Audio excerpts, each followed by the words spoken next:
Kas jei atsakymus į sudėtingus klausimus galėtume tiesiog sukonstruoti? Būtent tai galime atlikti su LEGO Series Play, kurio procesas susideda iš 4 pagrindinių žingsnių. Klausimas, konstravimas, dalijimasis ir refleksija. Pirmasis žingsnis – klausimas.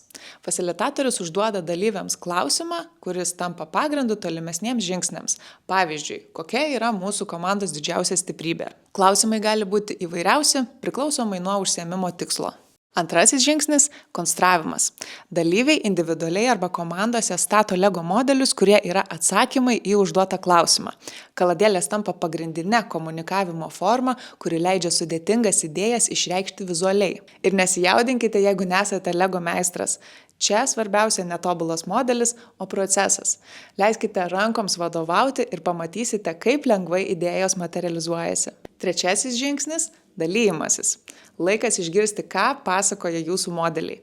Kiekvienas dalyvis turi 1-2 minutes pristatyti savo kūrinį ir atsakyti į kolegų klausimus. Modelis padeda nenukrypti nuo istorijos rėmų, o kolegų klausimai leidžia patyrinėti kitas perspektyvas. Ir paskutinysis žingsnis yra refleksija. Čia ir prasideda didžioji magija.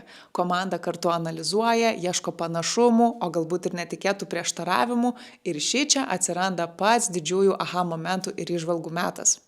Tai štai, 4 pagrindiniai LEGO Series Play proceso žingsniai. Klausimas, konstravimas, dalijimasis ir refleksija. Ar paprasta? Taip. Ar veiksminga? Labai. Ir taip atrodo tik vienos užduoties procesas. Jeigu įdomu sužinoti, kaip atrodo visa sesija, rekomenduoju pažiūrėti čia.